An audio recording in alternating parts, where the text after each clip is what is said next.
కొన్ని భయానకమైన slasher movies చూసేటప్పుడు మనందరికి వచ్చే డౌట్ ఏంటంటే అసలు ఎంత దారుణమైన సీన్స్ లో వీళ్ళు అలా యాక్ట్ చేశారా అని. ఎందుకంటే ఆ సీన్స్ చూసే జనాల్ని విపరీతంగా భయపెట్టడంతో పాటుగా వెరీ అన్కంఫర్టబుల్ గా ఉంటాయి.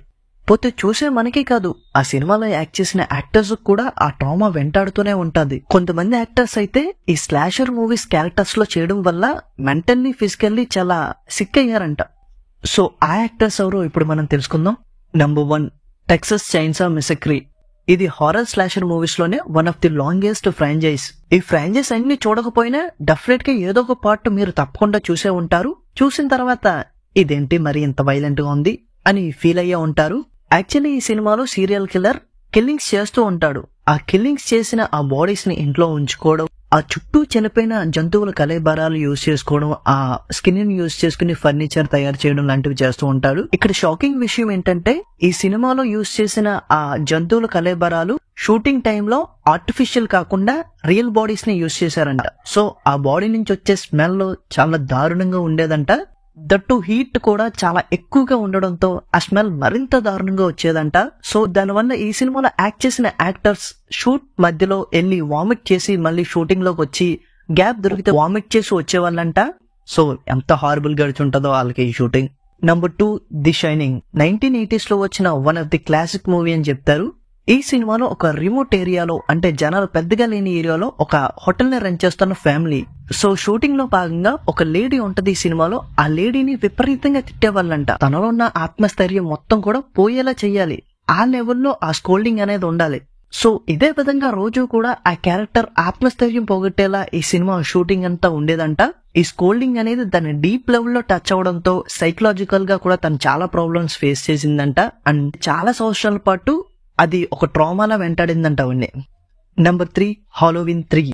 1978 లో వచ్చిన హాలోవిన్ మూవీ చాలా మంచి హిట్. సో దానికి సీక్వెల్ అన్నప్పుడు ఎక్కువగానే ఎక్స్పెక్ట్ చేస్తారు కదా. ఈ కిల్లింగ్స్ కూడా కొంచెం డిస్టర్బింగ్ మోడ్ లోనే ఉండేటట్టు సెట్ చేసుకుంటారు. సో దానికోసం సినిమాలో ఒక సీక్వెన్స్ సెట్ చేశారు. ఒక హాట్ టబ్ ఉంటది, ఆ టబ్ లో కిల్లర్ వచ్చి తల ముంచేటట్టు. పోతే ఆ వాటర్ చాలా కోల్డ్ గా ఉన్నాయంట, దానితో పాటుగా చాలా డర్టీగా ఉండేదంట. పోతే ఈ సీన్ చేసేటప్పుడు మాత్రం ఆ వాటర్ హాట్ గా ఉండేటట్టు వీళ్ళు ఎక్స్ప్రెషన్స్ ఇవ్వాలి. అండ్ ఇంకోటి ఏంటంటే రీటేక్స్ చాలా జరిగాయి అంట ఈ షాట్ కి సంబంధించి. దానివల్ల ఈ సీన్ లో యాక్ట్ చేసిన యాక్టర్ కి ఇయర్ ఇన్ఫెక్షన్ తో పాటుగా ఈ సినిమాలో కిల్లింగ్స్ చేసే విలన్ ఎవడైతే ఉన్నాడో వాడు టబ్ లో చాలా సేపు ఉండడం వల్ల ఆ కోల్డ్ వాటర్ వల్ల ఆ షూట్ అయిపోయిన తర్వాత నడిచేయడానికి కూడా చాలా కష్టంగా ఉండేదంట. ఫ్రీజ్ అయిపోయి అంట కాళ్ళు మొత్తం కూడా. 2-3 గంటల తర్వాత కానీ నార్మల్ పొజిషన్ కి వచ్చేవి కాదంట. Next, Bobby's afraid. మిడ్సమ్మర్ తీసిన డైరెక్టరే ఈ సినిమాను కూడా డైరెక్ట్ చేశారు. మీరు కనుక అరిస్టాటిల్ మూవీస్ చూస్తే కనుక మీకు ఒక అవగాహన వచ్చేస్తుంది ఎటువంటి డైరెక్టర్ అని ఈయన. సో ఈ సినిమాలో కూడా బౌ అనే ఒక క్యారెక్టర్ యాంగ్జైటీ ఫీల్ అవుతూ ఉంటది, అఫ్రేడ్ అవుతూ ఉంటది ప్రతి చిన్న విషయానికి.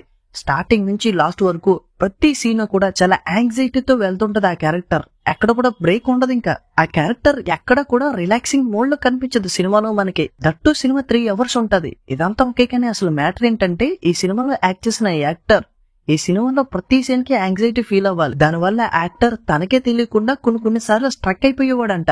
అంటే యాంగ్జైటీ పెరిగిపోవడం వల్ల చాలా కాంప్లికేటెడ్ అయిపోయేది యాక్ట్ చేసేటప్పుడు ఆ వ్యక్తికి. ఈ సినిమా షూటింగ్ లో చాలా సార్లు స్ట్రక్ అయిపోవడం వల్ల డైరెక్టర్ చాలా చిరాకు పడేవాడంట. బట్ సినిమా అయిపోయిన తర్వాత తెలిసి ఎంత స్ట్రెస్ పెయిన్ తీసుకున్నాడో ఆ క్యారెక్టర్ ప్లే చేయడానికి అని. ఇంకా ఫైనల్లీ టెర్రిఫైయర్. నేను చూసిన మోస్ట్ డిస్టర్బింగ్ వైలెన్స్ మూవీస్ లో ఈ సినిమా డెఫినెట్ గా టాప్ 3 లో ఉంటది. అంత దారుణమైన సీన్స్ ఉంటాయి ఈ సినిమాలో, అస్సలు అవ్వదు. కూర్చున్న ప్లేస్ నుంచి కదలకుండా ఈ సినిమాని చూశాడంటే వాడు మామూలు మనిషి కాదు. ఆ లెవెల్లో ఉంటది ఆ అన్సెటిల్నెస్ అనేది.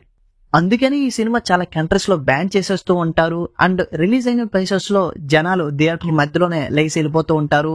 కూర్చున్న సీట్ లోనే వామిట్ చేసుకుంటారు. చూసే ఆడియన్స్ కి అలా ఉన్నప్పుడు ఆ సినిమాలో యాక్ట్ చేసే యాక్టర్స్ కి ఏ లెవెల్లో డిస్టర్బెన్స్ ఉంటుందో ఆలోచించండి. సో ఈ సినిమాలో యాక్టర్ ఆ సీరియల్ కిల్లర్ ఎవరైతే ఉన్నాడో ఆయనే సీన్స్ చేసేటప్పుడు చాలా అన్కంఫర్టబుల్ గా ఫీల్ అవుతాడంట. ఇప్పుడు రిలీజ్ అవుతున్న టెర్రిఫైయర్ 3 కి సంబంధించి ఆయన ప్రతిరోజు వామిట్ చేసుకుంటూనే ఉన్నాడంట. చాలా సీన్స్ అనేవి అసలు చూడడానికి కూడా అవ్వదంట. ఆ రేంజ్ లో ఒక్కొక్క సీన్ ఉంటదండి సినిమాలో. సో దీనివల్ల ఆయనకి నీరసం రావడం కామన్. ఆ నీరసంతోనే షూటింగ్ చేయడం అంటే ఎంత హార్డ్ చూడండి.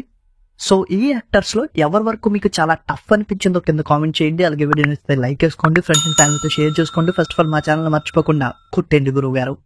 లాగొక్కటి బీకండి ఆ గంటని.